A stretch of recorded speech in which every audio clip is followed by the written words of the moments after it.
We now turn to a call for advocacy and awareness for a community that can often be overlooked here in South Carolina and nationwide.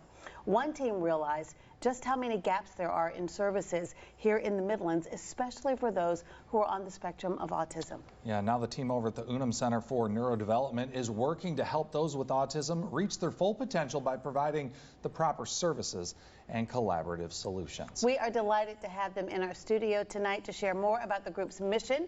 The founder and board chair of the Unumb Center for Neurodevelopment, Lorri Unumb, is here with us, a mom who knows firsthand the impact here. Sally couldn't be with us tonight, but we're going to be sharing more about the story and the mission of all that you all do. Your husband is here with us as well. So glad to have you with us. And many, no introduction to State Representative Nathan Ballentine, who has been a big supporter. Thank you all for being here. Thank you for having us. Lorri, you know, when we talk about the Unumb Center and your mission, I think we have to start with the why for you and your husband, because this is a personal battle for you. It is. Our firstborn son was diagnosed with autism. Well, he's 22 now, so he was diagnosed 20 years ago when he was almost 2 years old. And at that time, the doctors told us what to do for him. Yes. But we couldn't get the insurance coverage to cover the therapy that he needed. And so that kind of launched us into an advocacy battle to get better services and better access to care for children with autism. And that's how we ended up connecting with Representative Nathan Ballentine, back when you were kind of a baby legislator at that time. 2 decades ago, yeah, it's been a while. But we had the idea that, you know, if you're paying for health insurance, your health insurance ought to pay for the therapy that your child with autism needs. Right. And we couldn't make that happen without the help of our friends in the legislature. So Nathan, I don't think you really knew much about autism at all. No, but I could just tell, I mean, it was personal for you. And she educated not just me personally, but the whole General Assembly. And, you know, Lori's very humble.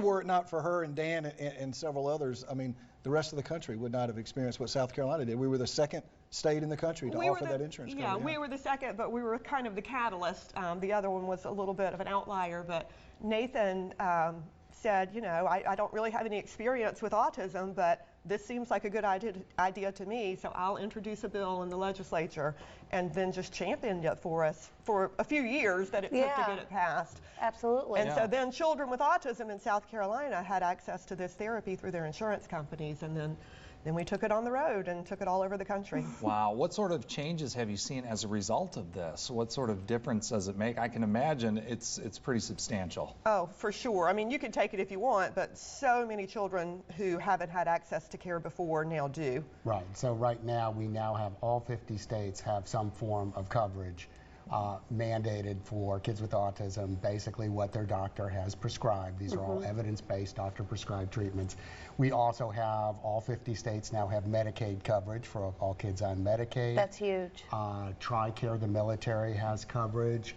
Self-funded, so companies, if you have your health insurance through your employment, we have made huge strides, and it's now covered through the self-employed companies. So basically extremely broad coverage, and we are so grateful. And it all started here in South Carolina, and we were just talking, Lorri often travels internationally, and we you just got back from China. I did, yes, at an autism conference in China. And we are so far ahead of many other areas in the world who don't have that coverage. Well, listen, you know, years ago, Lorri and I had the circumstance of sitting next to each other on a flight. Do you remember that? Yes. And we talked about a dear friend of mine, and you advocated for their family, and even the way that you have been such a passionate advocate in getting companies to consider changing their benefits, because, you know, for the two of you reading about your story, you did what you had to do. You sold your house, you used your salary for Ryan's therapy, you were working, you all were living off of that, but every family does not have that option. Exactly, Judy, and it broke my heart thinking about, you know, we had a house that we could sell. And we had a second salary that we could use to pay for his therapy, and most families don't have that opportunity. So it was kind of a knife in the stomach to think, how must that feel as a parent to know there's something out there that could undeniably help your child with autism, but you can't get it because you're not wealthy. I just couldn't sleep with that. Yeah. And neither could Nathan. Yeah, well, and something that needs to be pointed out, and I don't know if you remember this, but it really struck me. I was a freshman representative, And when she shared her story, and she said, you know, our family won't be able to benefit from this, but others can. And that's when I said, sign me up. I mean, here's somebody just so willing to advocate, not just for her family, but others.